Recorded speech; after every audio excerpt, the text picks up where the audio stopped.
I think people find it very difficult to accept, even when they do understand, but they find it difficult to accept. So there's a cognitive realization, but there's no emotional reaction. They find it difficult to accept that the inner experience of the narcissist is an experience of death. Yes. The narcissist experiences her existence as non-existence, as absence, as non-being. That is true for narcissism, that is also true for borderline. Actually, it's one of the diagnostic criteria of borderline personality disorder, the emptiness. So the experience is an experience of death. In this sense, narcissism is a death cult. And it's predicated on what Freud used to call thanatos, or the death drive or the death force. For the narcissist to appropriate another person, for the narcissist to convert another person to snapshot, convert another person into an internal object, the narcissist must imbue the other person with death.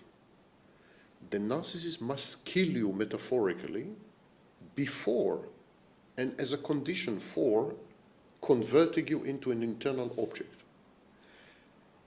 An internal object that is full of life cannot exist in a mind that is full of death. As the environment is a graveyard, you need to be dead if you want a tombstone in that graveyard, in that cemetery. So the first thing the narcissist does, the narcissist kills you metaphorically.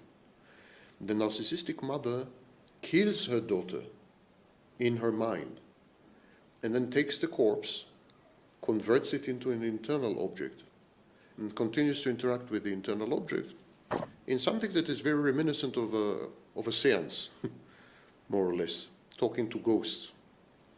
These internal objects in the narcissist's mind are ghosts.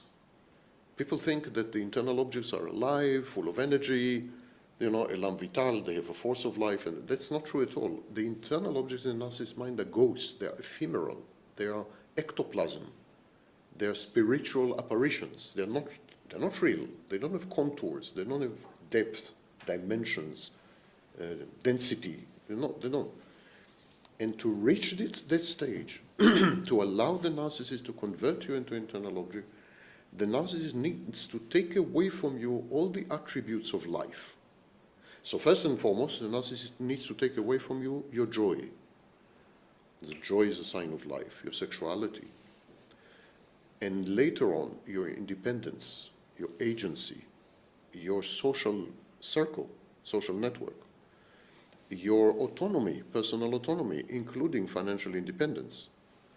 The narcissist needs to take all these away from you so that ultimately you're not alive. You may be alive physically, but you're a zombie. Only then the narcissist can convert you.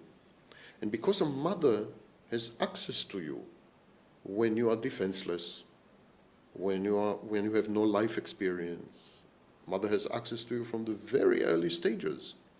The mother kills you when you are 18 months old, when you are 36 months old. The mother kills you early on. That was my point. And it's very difficult after that to come alive, to resurrect. It's a bit of a religious process, a religious metaphor, if you wish. There is a crucifixion early in life, and the resurrection requires a miracle.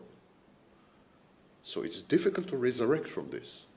If the gaze that defines you is a lethal gaze, a gaze that kills you, then you define yourself via this gaze, the most crucial gaze, mother's gaze.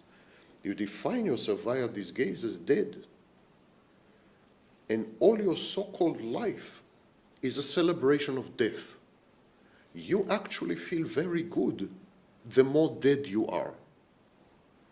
The less independent you are, the less autonomous you are, the fewer friends you have, the fewer things you do. The more dead you are, the better you feel.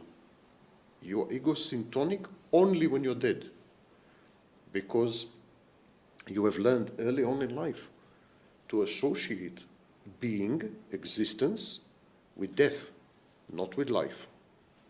This is your comfort zone. Death is your comfort zone. That's why you feel When you're about to abandon your mother, you feel very bad. Yes. That's a sign of life. You feel, when you're doing something totally independent, you feel very bad, you feel guilty, because that's a sign of life. Ironically, the more lively you become, the more alive you become, the more your internal mother, your mother introject, maternal introject, will sabotage you, will drag you back to the polarity of death. Because only then you could be at peace with your mother. Any relationship with another person, for example, is a betrayal of your mother. Automatic betrayal of your mother. Because that other person can give you life, can give you another gaze, can trigger your independent choice-making and decision-making. So it's a competition to your mother. It's a very important thing, very important point, because in my mother's case, for example,